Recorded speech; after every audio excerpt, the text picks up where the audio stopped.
My name is Joshua Gibson, and you are listening to the Philosophical Weightlifting Podcast, a show dedicated to promoting a message of critical thinking as it pertains to strength training, nutrition, and well-being.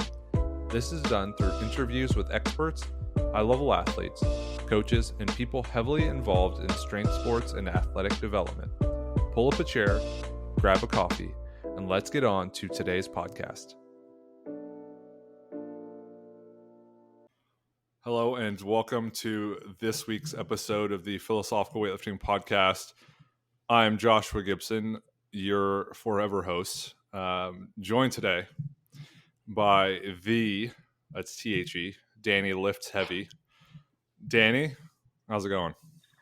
Hello. It's going very well. It's all caps, T-H-E, the Dani Lifts Heavy. That's right. Yeah. Yeah. And I could tell you're kind of new to this. You said hello, which is funny. Hello. I like that. That's a unique introduction. So we've got a bunch of people listening to us chat, and it makes sense to kind of introduce you at some point and introduce why we decided to record this episode so that we can give some context.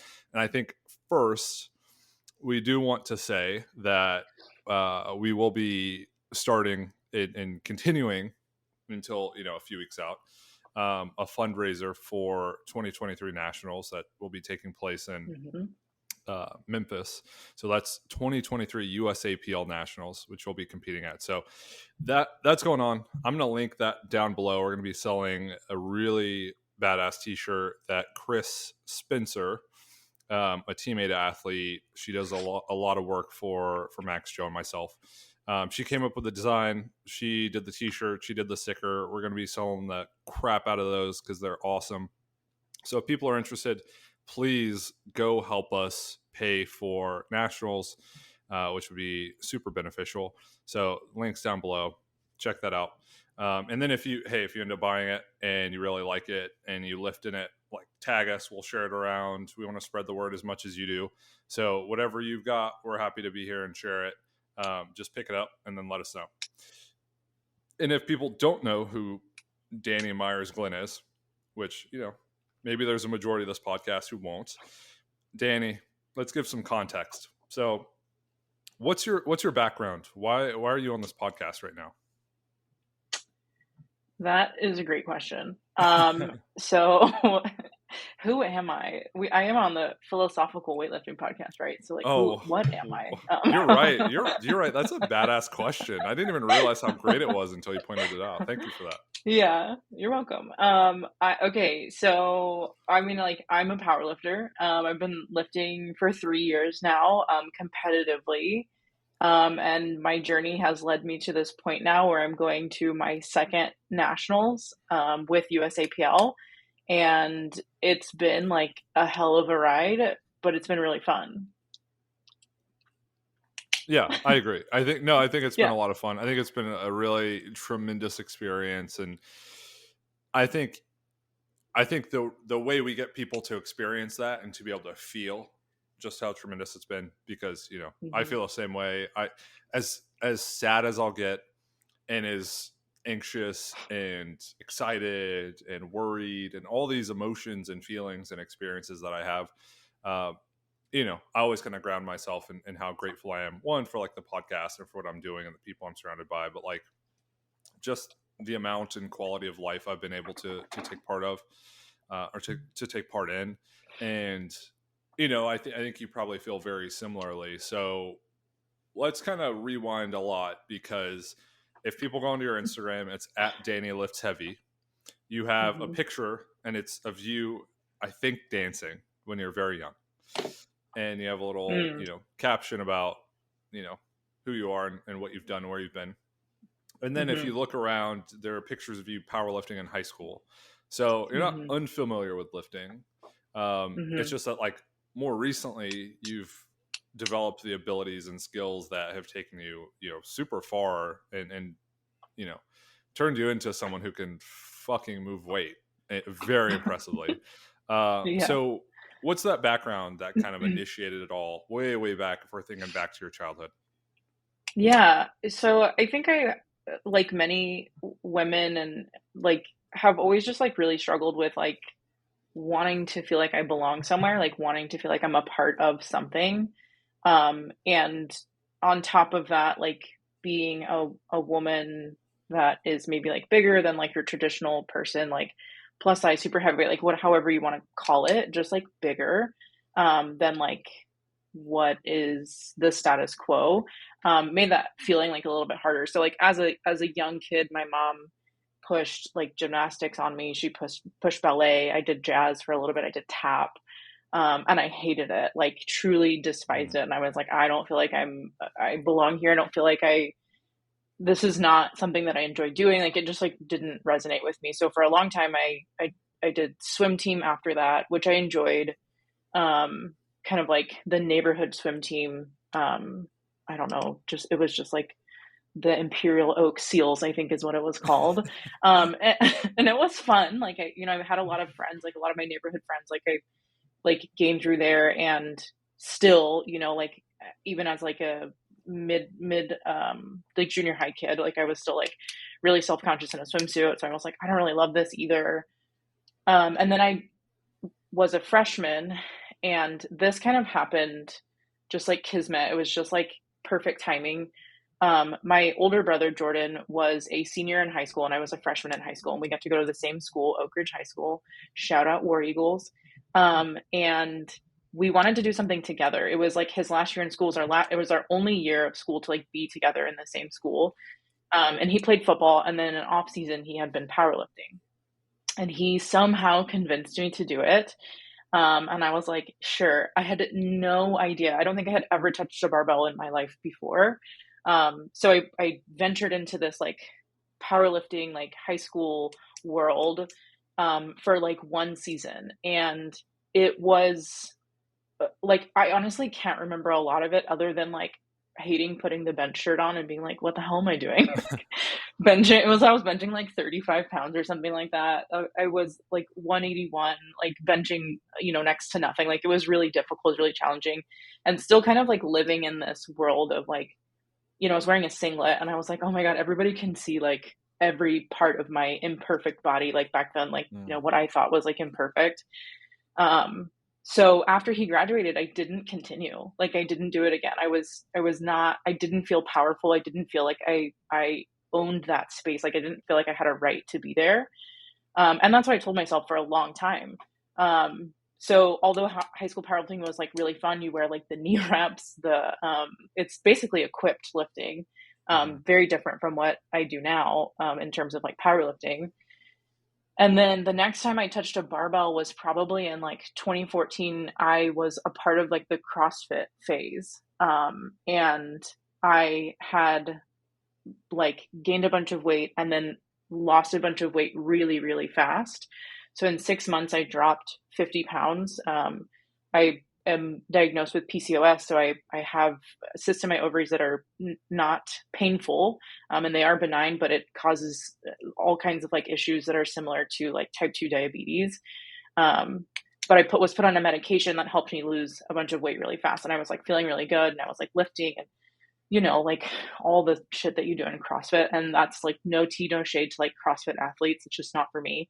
But I remember like squatting like 240, and I was like, hell yeah, I'm so fucking strong. Like I'm the strongest person in this gym.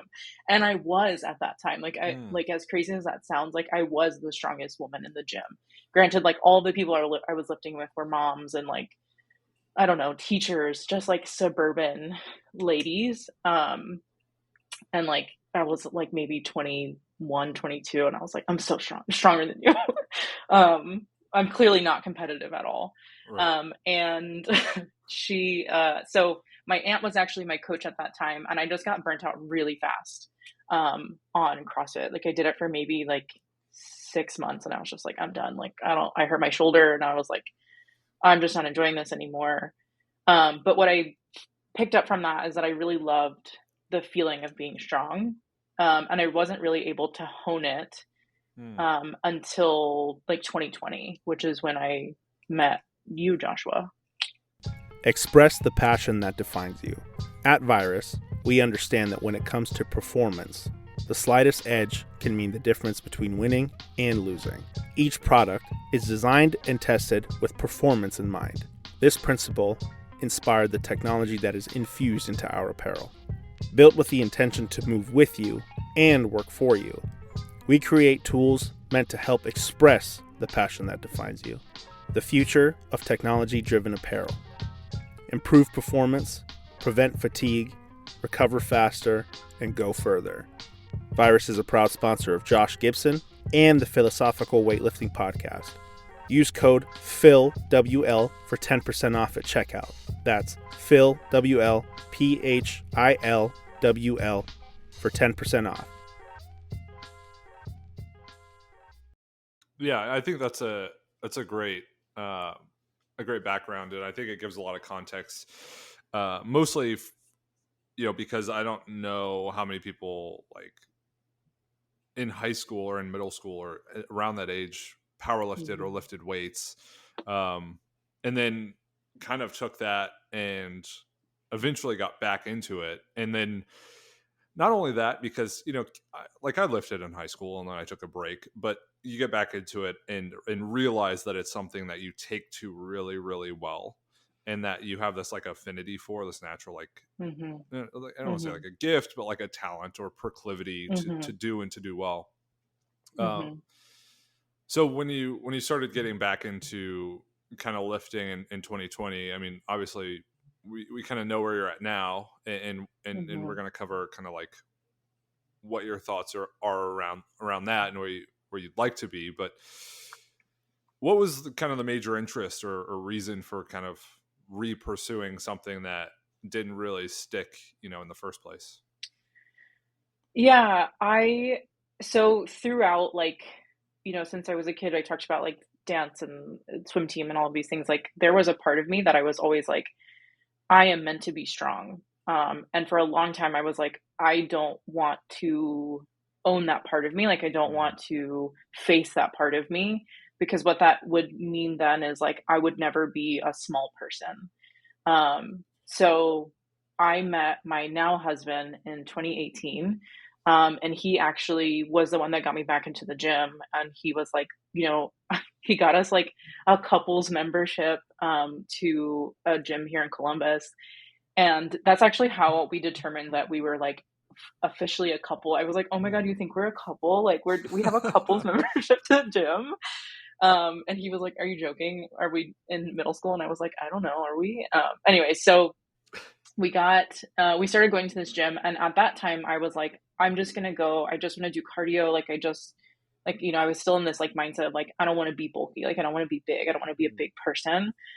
And then I just started like, honestly, I saw a girl lifting in the gym and I was like, that's cool. I want to squat. Like, I want to do that. And so I just started like putting weights on the bar, and like, I had such little knowledge that like, I was like putting, like I was lifting maybe like 3 days a week, and I was really only doing cardio, and I would put like 225 on the bar and do like sets of 5. And to me, I was like, this is just what is normal for me. And I, many years later, found out that I was like, hey, you're kind of like a freak of nature, like in a good way, but like you're kind of a freak. Like, not a lot of people can just like do this. And after I started kind of like moving some weights around on my own, I found like a I don't know, like a 5x5 program online. And I was only squatting and benching. I was not doing any only squatting and deadlifting. I wasn't doing any bench because I've always been really bad at bench. And I was like, I don't want to do it. And at that point I was like, there was no goal in mind. Like, there was nothing driving me to do it. So I was just like, I'm going to do what feels good. So then I met you, Joshua. You were training my now husband, and I met like that group of people at the gym. And I remember kind of like lifting on my own. And I had set a few goals for myself, but I was like, I want to squat 300. I want to pull, maybe it was like 315 or something like that. And like, really what it was is like, I was thinking about this earlier this week, is like, I moved to Columbus from Houston in 2017. I didn't know anyone here. I didn't have any friends. I didn't have a community. And when I met that group of people at the gym, I was like, oh, this this is my home now. Like, these are my people. And Mm. that really drove like me wanting to just like keep lifting, as I was like, I see these people that I really enjoy being around. I'm going to keep lifting. And then it blossomed into more of just like, I want to be so fucking strong. Like, it's unbelievable.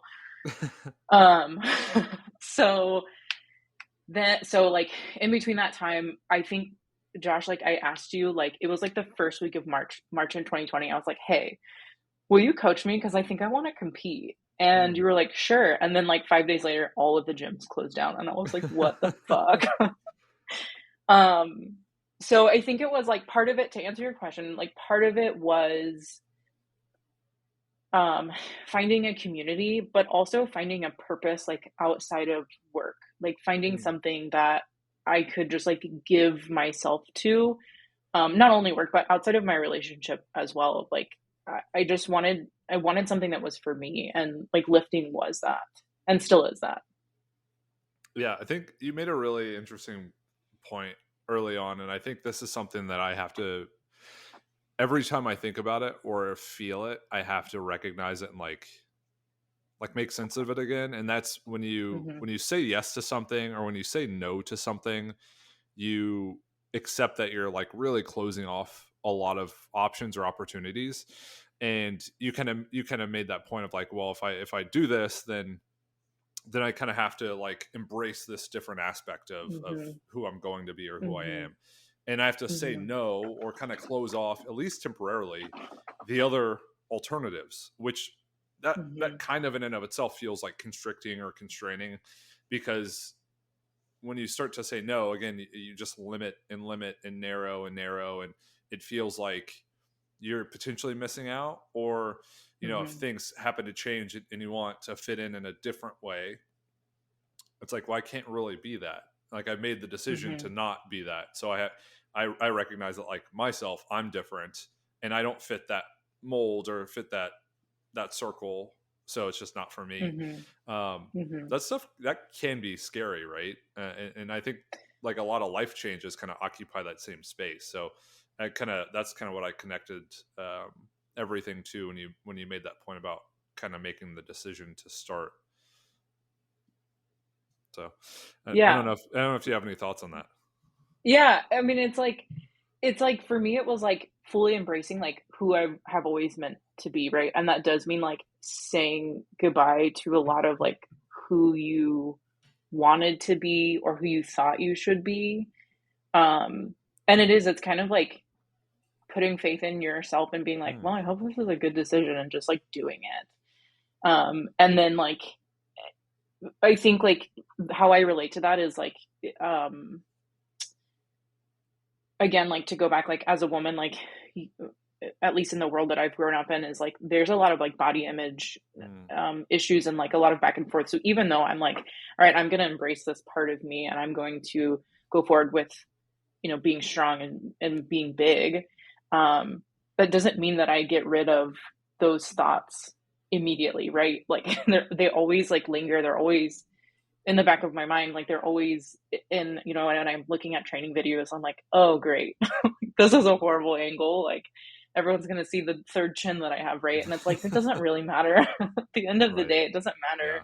because like you're moving huge fucking weight, and that's what matters. um so it is a lot of like you said, of just like you have to accept that you are going to be abnormal and be okay with that. Yeah, and I think that's a really great point, that you almost have to, every time those thoughts or those like feelings happen, acknowledge that like, oh, it's this again, right? It's never something where it's like completely gone or eliminated, and it's also like, I guess, being okay with the idea that it really doesn't have to be. I don't have to just have this like pure, like it's like very pure stream of consciousness that's void of, oh, I kind of don't like this, or this is kind of rough, or this doesn't really put me in the best light. And it's like, yeah, that's just normal. And an Yeah. example I use, there's this book by Russ Harris called The Happiness Trap, and I believe he's a psychiatrist, and he talks about like thoughts that we'll have, and thoughts that can be more or less helpful, and how they're generally uh, they generally occur pretty frequently and kind of persist through time, and the thoughts that are unhelpful will just kind of stick around. And he goes through a list of thoughts he has about himself, which is, I'm ugly, I'm fat, I'm stupid. And it's like you kind of laugh and you're like, oh yeah, that's silly, and you're like, fuck, I have those exact same thoughts. And Yeah. it's not that they're bad or wrong, it's just that there's something that exists for adaptive reasons. um, Hmm. and a lot of that's to like prepare you for finding people to fit in with or to belong with, or to, giving you a higher place in kind of the social hierarchy. And um, that's okay. So I think you kind of talking about like, wow, these thoughts kind of sit with me and don't quite go away. It's like, oh, that's perfectly normal, there's nothing wrong with Hmm. that. Hmm. And at times I've kind of looked through your Instagram, and it's kind of funny, I forget. And this is how I knew you were super talented. And I remember our conversation when you're like, hey, I'd like to get coaching. um, I said in a really weird way that, thinking back, when I'm like, it didn't kind of come out quite how I wanted to. It's like, oh, you're going to be really, really strong, and then you're going to make me look really, really smart. So you're going to be like this show pony. Yeah. And the reason I said that, and I, thinking back to it and thinking about Shakasia Johnson now, I think you two are very similar in that people who have this affinity for lifting or training or anything really. So you made the decision to like, hey, I want to start lifting again, kind of going to close down these other things for now and decide to do this other thing that's powerlifting and strength training. You picked perfectly. Like, I don't know if you could have Hmm. been more spot on. And a Yeah. lot of people don't have that. I don't want to call it a luxury, but like a lot of people don't really hit a home run quite as Hmm. well or as easily. Hmm. And I picked up on that because you just adapted to training so easily and quickly and predictably, to where like you were squatting like 225, and then it was 235 and 245 and 275 and 300, and that's like no program, just kind of doing your own thing. It's a no Hmm. program. And I was like, holy shit, like people don't just walk into the gym and squat 300 pounds that easily. Yeah. And you told me your bench, and I was like, oh, maybe she isn't that talented after all, because it was like 95 pounds. um, but but Uh, but that's kind of how I knew. And then obviously I was like, okay, well, let's see what happens. And I could have never predicted you'd be, I could have never like anticipated you'd be as strong as you are today. And I guess I should have, but I didn't realize it'd be like to this extreme. So what was that mhm. like, kind of making that decision to jump in and then saying, okay, well, I'm going to train for a powerlifting meet? It's literally the start of the pandemic. I mean, like you said, it was like, let's work together. Okay, everything's shut down. What do I have? So maybe you can kind of paint this picture of what that was like, that transition, and then what it was like training for states, and then we'll kind of go from there. Yeah. So Josh, you and I talked about this pretty recently after my last meet of like, I asked you to coach me, you agreed to it, and I think I had like paid you for like the first month of programming and we didn't have any equipment and I was like, Mm. fuck, what am I gonna do? Yeah. And I am someone, and like this is a good quality and also a really bad quality to have, but I'm so fucking stubborn. And I was like, well, I said I was going to do it. So, like, let's figure it out. So, my husband and I found a CrossFit gym that had shut down and they were Mm. actually selling equipment. And we bought enough equipment. My husband already had a barbell. We found a set of blocks and like a busted ass bench. Like, I mean, it was like broken on one side. I had to like always make sure that the broken side was on the bottom and not the top. Like, it was a whole thing. I Mm. think we had about like 350 pounds worth of weights and like a very small amount of change plates. So I was like, all right, I'm gonna make this work. Like I'm gonna figure this out. I'm gonna do it. And I trained on my porch for I think it was like 2 months straight.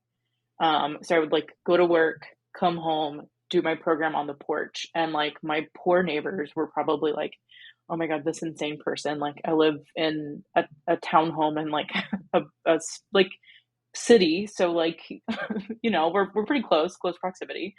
Luckily, my neighbors were like really chill, so they didn't care. Um, and it was hard. Like it was Mm. hard to have like motivation. It was hard to, you know, I told you like when I met all of you, I was like, oh, like these are my people. And then to go straight into like, you have no one, like no one else, was really difficult. But like I said, I had committed to the program and I was like, I'm gonna do it and I'm just gonna see what happens. I think I had already committed to state as well of like I want to do Mm. state, and like in 2020 it was like it's this month. Just kidding, it's this month. Like we didn't know what was gonna happen. Like I really was like, what if this meet doesn't happen? We were doing all this training and like, you know, it was scary. Um the cool thing is though, is like I feel like back then, and maybe I do still have a little bit in this quality in me now, but not as much because I'm like I know that if I go off program, I'll like fuck myself later down the line. But like I always felt like you would undershoot my program, and I was always Mm. like, I'm going up. Like I'm like I'm gonna do more reps. I remember the first set of like pause squats that you put on my program, and I was like 185. I was like, that's stupid. And I don't remember what I did, maybe like 200, and I did it. I specifically remember a set of deadlifts. I think it was like 300 for a set of like six or something, and I was like, I'm gonna do 10, and I Yeah. did it, and I was like, yeah, I want to do this. Maybe it was 275. But I was just like, I wanted to like push the limits. I wanted to see how strong I could get. I wanted to, you know, and I had such little knowledge of like how programming worked back then that I didn't know, and I was just like, I'm just gonna do it. Um, so about halfway through from, so that was in like March. I think I competed in like September in state. Halfway through that, the gyms opened back up. And I remember being like, oh my God, finally, like the first day back in the gym was so exciting. I remember like squatting with you and some other people and being like, okay, like now it's time to get back into it. Mm. And I just like worked my ass off. Like I just kept training. I kept, you know, kept with the program. I kept doing it. And then state came, and Joshua, you unfortunately were not able to be there. Yeah. But it was like one of the most exciting meets I feel like I ever got to do. Like it was my first taste at like competition. It was the first time that I felt like I did something that was like in training or like in powerlifting that was like challenging, like difficult. So you had given me some calls, you had messaged me some calls, like attempts, and my brother actually stepped in and handled me that meet. And I remember like my squats were just flying, and I was like, I want to go, I want a PR, like I want to do something big. And so we put, I think it was like 375 on the bar, and I fucking crushed it. And then I also pulled like 375. We won't talk about my bench, but it was just like so fun. And I think from there, I was like, all right, I have these numbers in my head now. So what is that, like 180 in kilos, Mm. Joshua? Yeah. Yeah, 170. Um, okay, math is not my forte. I'm strong, not smart. And from there I was like, okay, my next goal is like 182, right? Like 182 and a half, Yeah. like 405. Like I wanted to squat 4 plates. And like those number goals, like I said, I'm so fucking stubborn that I'm like, I'm not going to stop until I do it. So whatever it takes, whatever I have to do, whether it's like rep PRs or a set of, you know, like 350 for 5 or whatever it is to put me at, I can do a single at 405. That's what I want to do. And state really helped me understand that about myself. And the training leading up to that of like, I'm capable, and I just like want to do it. Like I have the drive to do it too. Yeah, and I think that and now that you kind of recount all that, I remember having this feeling. I always have this feeling, and when I said kind of at the start of this, I didn't realize how good you would be, how strong you would get. I have this feeling every fucking time you tell me the weights you want to hit. I'm like, interesting. Okay. I guess. And it's one of those things where like, I'm not going to say no. And I'm not going to say like, Yeah. you can't do that because Mm-hmm. I would be fucking useless if that were the case. Yeah. But it's just like this hesitation to fully believe. And it's not because I doubt you or I doubt myself. It's just like, dude, that's serious. Like that's not, Yeah. I mean, a good example, right, is you've squatted, at this point you've squatted like 229 kilos, and the Mhm. state record was like 212 and a half or something like that. Mhm. And I Mhm. was like, shit, that's a big squat. Like Heidi is no joke. She's pulled like Yeah. 250 and squatted 212. So strong. Yeah. And I remember when we were kind of like thinking about that and saying like, okay, this could be a possibility. It never, dawned on me that like, oh, you would not only break that, but break it on like a second attempt and smash it. And then in training, just like Mhm. put up way more and then be in shape to Mhm. do, a tremendous amount more. And like look at breaking the total record. So, and again, I say that as like, state records can be here or there depending on who set them. But like, again, Heidi is no joke. She's like super, super strong. Mhm. And, Very strong. Yeah. so every time you kind of tell me like, I want to squat 182 or I want to squat 200 or I want to squat the state record or I want to squat 500 pounds, it's like, okay, I guess let's see what we can do. And I guess it's more of that attitude versus like, we're going to fucking do it. I know we're going to do it. And Mhm. that like self-belief is something that I don't think a ton of people have. And Mhm. not only do a ton of people not have it, they also aren't able to realize it quite as well.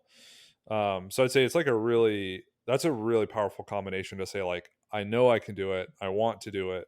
I'm going to. And when I do, I'm going to do the exact same thing with the next one and the next one and the next one. So Mhm. I think that's actually something Mhm. that's really special. And I think even if, people don't have this like innate talent, um, that like that self-belief, that mindset could go a really long way in a world that just kind of wants to tell you what you can't do or what you should do or what, other people think you should do. This idea of Mhm. like, no, I want to do this, I'm going to do it, and then I fucking did it, and I'm just going to continue to Mhm. do that over time. Like that's really special. Yeah. I think too, Joshua, like one of the things that I love about being coached by you is like I am the dreamer. Like, right? Like I'm like I sent you a picture of like my new notebook and I was like, here are my goals for, Yeah. the next 2 years or however long. And you Yeah. were like, cool. Like you didn't really like, like respond to it. And I was like, whatever. Because like I'm the dreamer and you do like the math, right? You do the Right. science, like you do all of that's what you're good at. And I would never try to like take that away. For like I could not even dream of doing my own programming. Um, but like I just like I see what's on the program and I'm like, all right, cool, that's what I'm gonna do today. And I just do it because I know that like that is what's going to get me to like that big Mm, end goal. And that is why one of the reasons why I like am so openly share with you like this is what I want to do. Like this is where I want to go. And you can either like support me on the journey or not, but this is what I'm doing. Um, and so far, and hopefully forever, like you have supported me on that journey, and continue to just like write programs that I like adapt to really well. And I also like really enjoy them too. right. So it's not just, like, yeah, I'm getting strong, but I'm also having fun too. Hey, what's up, weightlifters? Danny here, founder of Onyx Weightlifting Co., a leather accessories company specializing in weightlifting gear. In our shop, we make gear that doesn't get in the way of your performance because we understand that hitting lifts requires your full attention. Our straps, wrist wraps, and belts are designed to be comfortable and reliable, so all you need to do is make lifts. Thanks for listening to our friend Josh's podcast. You can continue to support him by visiting our online shop at onyxstraps.com and using his code PHILWL. That's PHILWL at checkout. See you on the platform. No, and I think you're a great example of like someone who can help. I think developing as a coach is tough because you're really reliant on who you work with, in the sense of like Hmm. you can read all the theory, you can know the theory, you can know information, but in absence of application, you just can't really get this sense of like in real life what works, how does it work, if it doesn't work, how do we change it to make it work, like all these like Hmm. nuanced, experience driven, like concepts and bits of information you just don't really have a good grasp of if you don't have people to help you realize them. And from my perspective, you've been great because this is really starting to remind me of that podcast I did with Max where we literally just talked about like how fucking crazy life is and how much we appreciate each other and what we're doing and how great it is, which is fine. Like, I'm here for it. But if you want me to shit on you, I will. no, that's for after the podcast. That's Okay. for our group chat called Circus Barbell, which I think Yeah, Circus Barbell, let's go. is a clown show. But Yeah. no, I think, in the sense of, like, as a coach, having people who can help you develop as a coach is always really satisfying and Yeah. gratifying and a great opportunity. And I've had that, a handful of times along the way. But I can say it's probably been no one as consistent and as committed and as able to unintentionally give me so much information and so much experience, other than yourself. So I'm super Mhm. appreciative of that. And I think it's made me think a lot about programming and training differently, in the sense of, like, if you look at a bunch of the programs we have, I remember it was, and this will be a fun story for you to tell, but the program for nationals was 27 weeks. We broke it down into 2 training blocks, and then I literally did the first one, and it was fucking excellent. Worked so well. So I took the numbers we had, like reps and percentages and all that stuff, format, structure, and then I literally did the exact same thing for the next one. It might have been 29 weeks. It was like 14 and then 15, and it Mhm. worked just as well again. And I was like, holy shit, like, we've stumbled upon something that's, like, magical. And we've kind of been Mhm. using a similar, like, format and like Mhm. amount of training and all that stuff for every other program after, and you know it's worked really, really well. So it's It been cool to be able yeah. to see that happen. Mhm. It's basically been the same program for 2 years. Yeah, Like, yeah, truthfully and honestly, like, it yeah. has been. A few variations, like, here and there, but it's, like, tempo pause squats and then regular squats, and then, like, here and there, we've decided that front squats are no longer for me, and that's Right. okay, I've made peace with it, I don't miss them. Like, I think deadlifting, like, I pulled from the blocks for a really long Yeah, time, you did. like, probably, like, 16 months, and I also don't miss those, but would do them again if you programmed for me. But like a lot of tempo work and like along that journey too, Joshua, like I switched from conventional deadlift to sumo, and I Right. did not think I was going to survive. I really was like, I'm gonna have to quit because I feel like shit all the time. Um, but like, look at me now. Like I have, a, I like exceeded all of my conventional pool Mm. numbers, since then, and like has made my squat so much stronger and all those things. But I always laugh about like my program because like people in my gym will be like, "What, you're doing this and this again?" And I'm like, "Bro, I've been on the same program for 2 years now. Like I do the Yeah. same thing. I know what to expect. I know that I pull and then I squat and then I bench and then I squat again, and that's what I do. And that's it. And it works, right? Like it Yeah. works. It's like I said, I'm enjoying it. I'm obviously getting stronger, right? And like that's kind of like the beauty of it is like that's our secret sauce is like it's still working. So like why if it's not broke, don't fix it. Well, and the greatest example of this, and I'm not saying this is the case with everyone, but with exceptional people, it can be, is Kendrick Ferris, 3-time Olympian, one of the best American weightlifters of all time. His coach Kyle Pierce created this program, basically, or created this structure that's been known in the weightlifting world as LSUS. It's the LSUS program. And Kendrick did that program his entire career with very, very, very slight modifications, like, oh, maybe I'll do rows here instead of something else. And he's a 3-time Olympian and one of the best weightlifters of all time. And, to me, that doesn't say like, oh, you just do the same thing over and over. What it tells me is, hey, when it works, fix it slightly, change it slightly, Mm-hmm. improve it slightly. But like, to completely overhaul it is a huge, huge risk. And if there's nothing inherently wrong with it, I think you just kind of see when it fizzles, and then once it starts to fizzle, you can kind of make adjustments. But no, I think that's right. And the program that kind of got you up to nationals, and then you know basically took you to placing 7th, which is really cool. Maybe you can talk about Mm-hmm. that experience of prepping for your first nationals and what it was like to compete in Las Vegas with literally the strongest people in the nation. Yeah. Um, I want to go back to, before we talk about that, the second state that I did. So this would have been in 2021. That meet, based on like my projected total, it was like 1.5 kilos away from like my qualifying total. Um, and that was like one of those other like numbers that I was like, I want to do this. I want this to happen. And I told you that, and I was like, whatever I have to pull, whatever I have to squat, like full send, I want to qualify for nationals. Because I think if I didn't qualify that summer, I think I would have had to qualify maybe later in the year. And I probably would have, but like I'm ambitious and I was like, I want to qualify, state. And that was my third meet that I had done ever.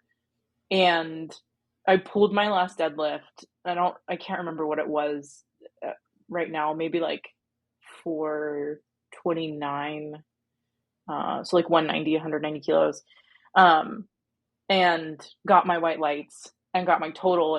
And you actually reminded me of this, that like afterwards I hugged you and I was like, we did it, like we made it. And it was so exciting. I was like, all right, now like that for me was like, okay, this is the transition where I go from like a strong person in Ohio to now like a strong person in the nation. And I was like, oh, this is scary. Like this is a lot of maybe like self-induced pressure, but I was like, this is a lot of pressure. And by this point, I feel like I had a lot of people, like maybe not looking up, like looking up is not the right word, but like a lot of people like watching me. And I was like, I can't let them down. Like I can't let myself down. So we just like dumped everything we could into that training. I knew what I wanted, and I think we did one more meet in Cincinnati that year, 2021, and then 2022. So we had that 27 weeks in between to train for this meet. And someone told me, like as I was prepping for nationals, I was like, they had been, and I was like, what was nationals like for you? And they were like, the whole time I was there, I just felt like I had imposter syndrome. Like, what was I do? What am I doing here? These people are so much stronger than me. And I got there and I was looking around and I was like, I don't have that feeling. I was like, I belong here. Like I'm supposed to be lifting on this platform with these people, like alongside these people, because that just motivates me more to see people that are stronger than me, just like kicking ass. I'm like, I want to do that too. So after I competed, that was also like a really great meet that we did. We attempted to break the squat state record and I just didn't have it in me that day, but it's okay. It was like probably, I said that earlier that this first state we did was one of the most fun meets, but this meet was so fun. Yeah. This was the first time that we got to travel like as a team, like out of state to a meet, and to have all of our people there, like really supporting. Everybody had their like lift heavy shirt on. It was really cool. The first iteration of lift heavy shirts that we did. No, the second one. But the first fundraiser we did. It was just like so invigorating. And again, it just made me feel like this is where I belong. This is what I'm meant to be doing. I kind of have like an affinity. And then after I competed, I was like, all right, now that I have competed at my first nationals, now I enter into like the next level of like the strongest version of me, which is now what I feel like we're working towards, which is I want to place in the top 5, right? Like I want a podium this year. And that's big. Like that's also scary because I'm like, what if I don't? What if I fail? What if I, what if something happens? What if I get injured? Like there's a lot of like insecurity that comes with it, but that's where we're at now. And I feel very excited. I'm looking forward to it. No, and that's exactly why I wanted to get you on the podcast. And what I thought would be a great reason for that is because, and you kind of mentioned this when you were talking about how you got into lifting and kind of that like second go around at powerlifting, and then eventually saying like, hey, I want to work with someone and try to take this a little more seriously. And the thing that I really appreciate about it, and one thing I remember telling, I think I told Seb, I don't remember who I told, but Glynn, I know Glynn Pinlay, he works with Caleb Ward. When he started weightlifting, I think he was like 12 years old. He took him from that point to setting a junior American record. And I had this thought, and I've had this thought that for me to be deemed or like uh, able to be defined as successful in a strength sport on my own terms, it's to take someone from being, undeveloped in the sense of like they're just starting or they're really, really raw or they haven't had any coaching to, you know, winning a nationals or medaling in a nationals. And I feel like we're right on the cusp of that.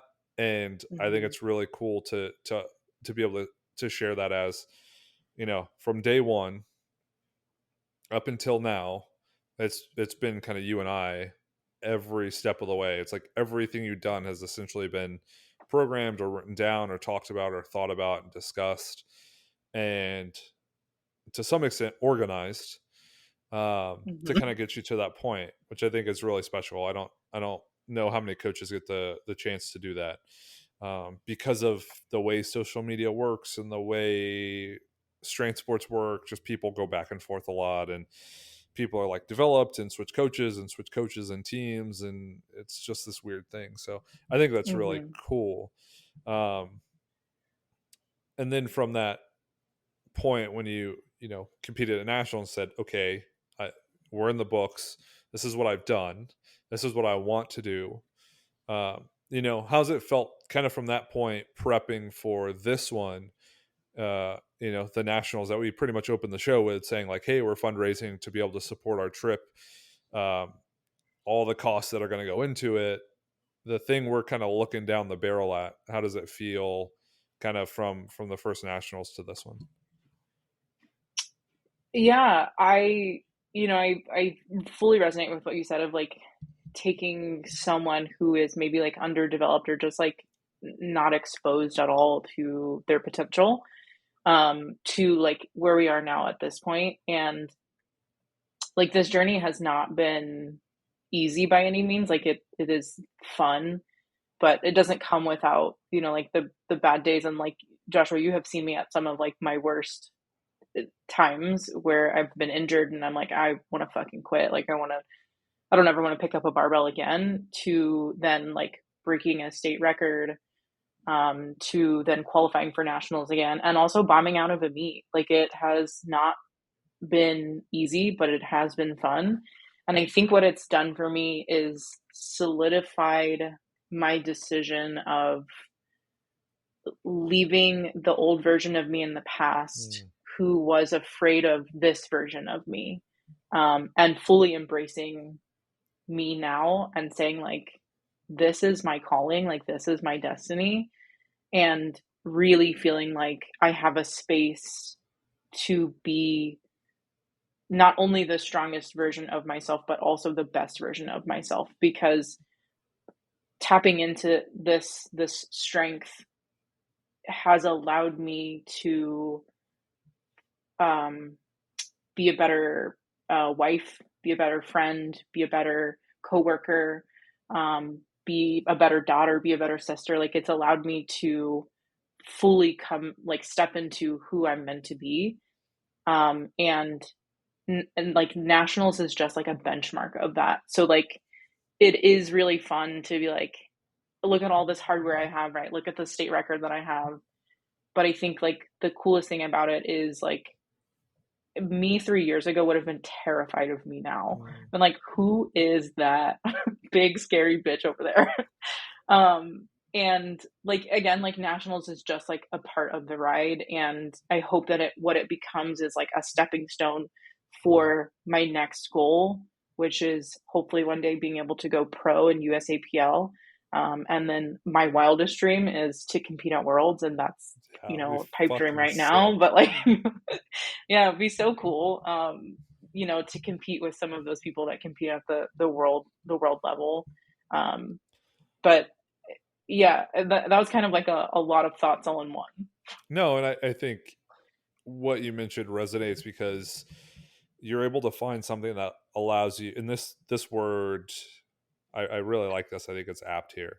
It allows you to be like the most authentic version of who you can Hmm. be. And I think that's Hmm. because you're able to lean into these qualities that you've developed and that you've realized or like unveiled, and you can say, hey, this is who I am, this is what I've done, this is what I'm doing, and I like that. Mhm. And I think it's Mhm. fucking awesome, and I want to continue Mhm. to do it.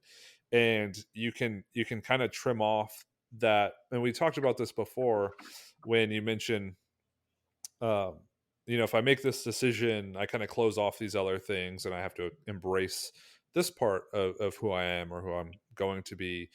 And when you do that, you're like, oh, okay, like I actually like this. I think it's great. I think it's Mhm. really unique. I think it's really special, and I'm going to lean into that. And then that's going to allow me to make decisions that like also resonate with it, and can more confidently be implemented and decided.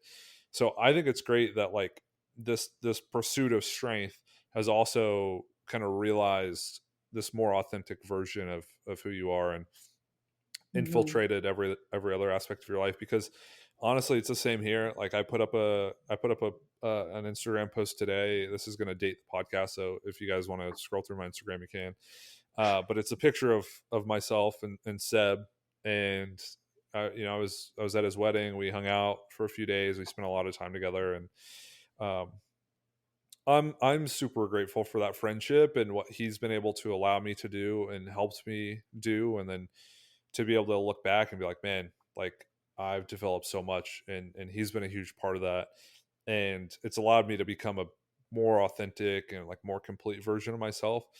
And like there are all those things along the way that have also shaped that and pushed me into having what I think is like a truer version of who I want to be, but also like Mhm. the lifestyle that kind of supports it and that I can be proud of and appreciate, even if it's tough, and not always as simple and as straightforward as I'm making it sound like. But like fuck, I never thought this would be possible, and I'm sure that's kind of how you feel. Like again, thinking, when you think about it in the present, you're like, okay, maybe we get top 5 at nationals, maybe we podium, maybe we do Mhm. this. And then you take just one step back, just a simple step back. It doesn't have to be a large step, just a little shuffle to the side. And you're like, fuck, I don't know, podium at nationals. Like, isn't that insane? Mhm. So I think Mhm. that's really neat that that's been able to happen based on the decisions you've made, and just the like this persistence and all of the actions you've taken too. Mhm.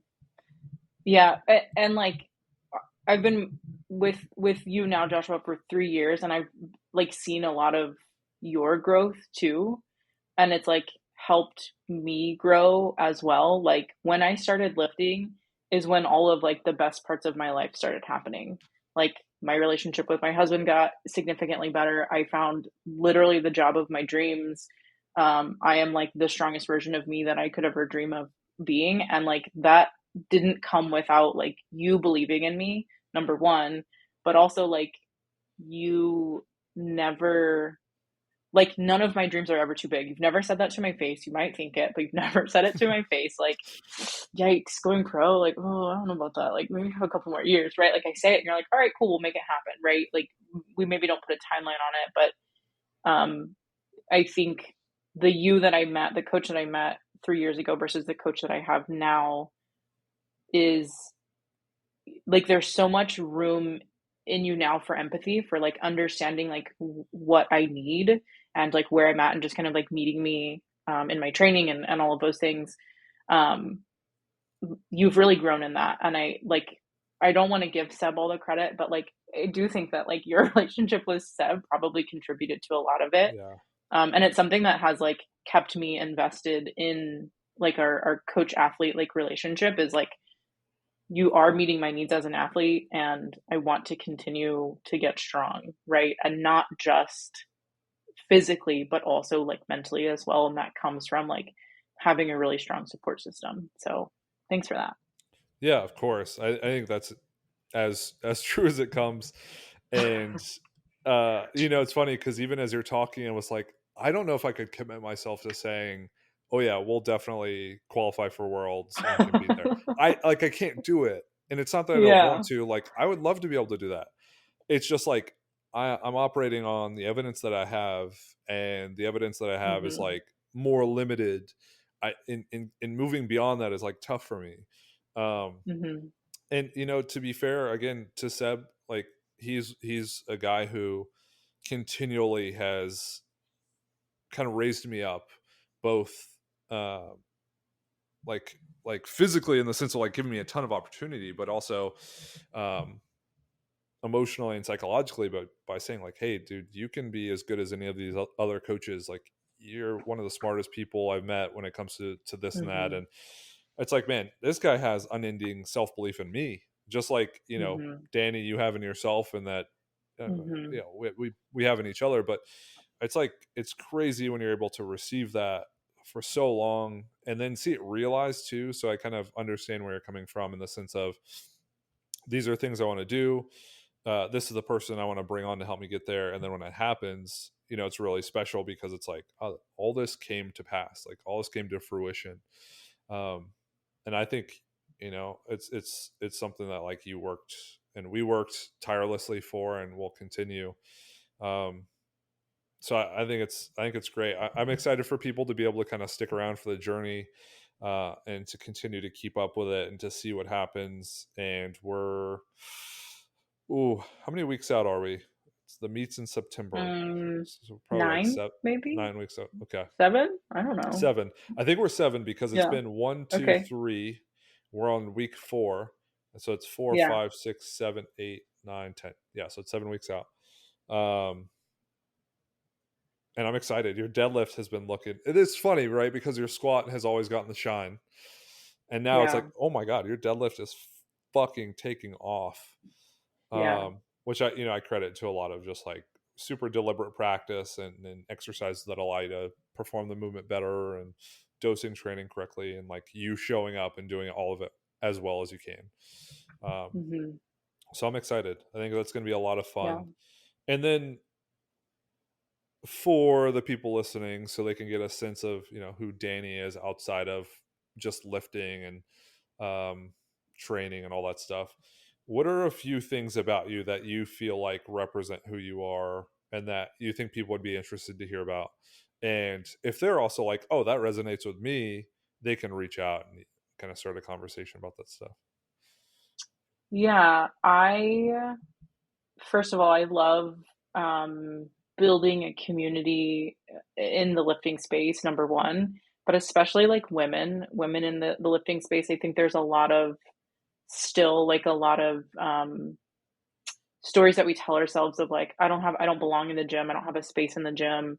The free weights are scary. The barbell is scary. I want to help any woman feel powerful in that space.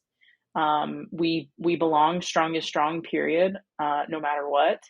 And that is something that I wish I would have had, you know, a million years ago when I started lifting. Is, if I would have had someone when I was a freshman in high school, particularly a Mm. woman, saying like, "No, you do belong here," I would have been lifting, for 15 years now. So when I see a new woman in the gym, I try to like be friendly and be like, if you have questions, like please let me know. Like I will not offer like training services because that's not me, but like, the difference between like a deadlift bar and like a stiff bar, like I'm Mm. happy to explain that. And there's no judgment on my end because like everybody starts somewhere. So I think that's like part one of like me outside of, I guess that's not really outside of lifting, but like outside of competitively lifting. The second thing is like I really value just like being compassionate towards human beings. Um, I was thinking about this recently that I think one of my philosophies is to leave people better than we found them. So everybody has a struggle, everybody has a story, everybody has something that they're going through, and sometimes they just need someone to love on them. And if you need someone to love on you, like that is me. Like I will be your biggest cheerleader. I will talk through any like shit that you need to talk through, and just like hold that space for you. Um, and I love helping people be the best versions of themselves. So like I love accountability. I love goal setting. Um, I love just like helping people figure out who they are and how they want to achieve it. And it might be with lifting and it might be with work. That's actually some of the work that I get to do is I manage a team and I help them build better versions of themselves and call it out. And in a way, I am also a coach, but it's a Mm. little bit different. So that's something that I feel really strongly about too, is like helping people become the best versions of themselves and developing skills that they can use in their everyday life. So if you're feeling lost, like what step do I take next? Where do I go next in my life? Um, I may not have the answer, but I feel like I can help sort through some thoughts and help people decide like what's next. And in fact, Joshua, I think I helped you with that when you decided to move. Yeah. Yeah, that yeah, I think so. Yeah, I mean, you've been a great support along the way, and you've been one of those people, and I'll say there's like very few who have really been there consistently and like predictably, which I think is really important because major life changes are really tough because Mhm. again, this idea of like that idea of like the whole grateful thing when you kind of zoom out for like just a second, Mhm. life Mhm. changes are really tough because you're you're in this like really tough period of time, and when you zoom out you're like, oh, it'll get better, whatever that means, but like Mhm. that really, and I'm kind of at this point now when you kind of look at someone in a situation, you say like, oh, don't worry about it, I'll be better tomorrow or next week or next month or next year. It doesn't feel like a really helpful way to approach it because in the moment it's not that. And as much as you want Mhm. to say like, well, tomorrow's going to come, tomorrow's not right now. And I think, Mhm. I've gone through a lot of life changes recently, and I think just having people to be stable and to be there and to be available has been really helpful. And I know Tom is going to listen to this, so shout out to him because he's been a rock for sure, probably the Mhm. most predictable and reliable person in my life besides my Mhm. mom. And Mhm. that has been a tremendous help for me because I've gone through a lot of like emotional ups and downs trying to figure out what I'm doing and how I'm doing it and where I'm going with it. And it's worked in some capacity, like largely, but that doesn't make it easier. So I think Mhm. kind of that point of like you helping me make the decision, but also being there along the way to be a really strong aspect of support has been very helpful. And I, there's never a day that goes by where I don't appreciate it. So anyways, yeah, so we kind of open the show with, hey, here's this fundraiser Mhm. and people can buy a shirt and buy a sticker. So if you've listened this far and you're like, fuck, like holy cow, Danny's great, Josh is great, I want to give them my support. You guys can obviously click the link in the description down below. You can go to my Instagram. You can go to Danny's Instagram. I'm sure we have a bunch of posts where we've collaborated on them. It's in my link tree. It's going to be in her bio. So if you need to find the link, just find us on social media. Buy a T-shirt, buy a sticker. There's probably going to be an option to make a separate donation or to include a little bit more in the amount if you want to. That's going to help tremendously. And the other way you can help is by sharing the podcast around and getting it into more ears and onto more people's social media feeds. So if you have it, share it. If you see it, share it. If you like it, give us a rating. Danny, if people want to follow you and find out all the stuff you have going on and keep up with your movie ratings, I saw you rated Barbie and gave it a 5 trillion out of 10. Where can they find that stuff? Yeah, Danny lifts heavy. Dani lifts heavy. That's me. Awesome. And guys, you guys probably know where I'm at. If you're part of the Danny Lifts Heavy team and you're like, oh, I don't know who this is or what this podcast is, I don't know who this man is that's talking to me right now. You can find me on Instagram at Josh_PhilWL. That's PHILWL. It's philosophical weightlifting everywhere else. We will catch you guys next week on another episode of the podcast.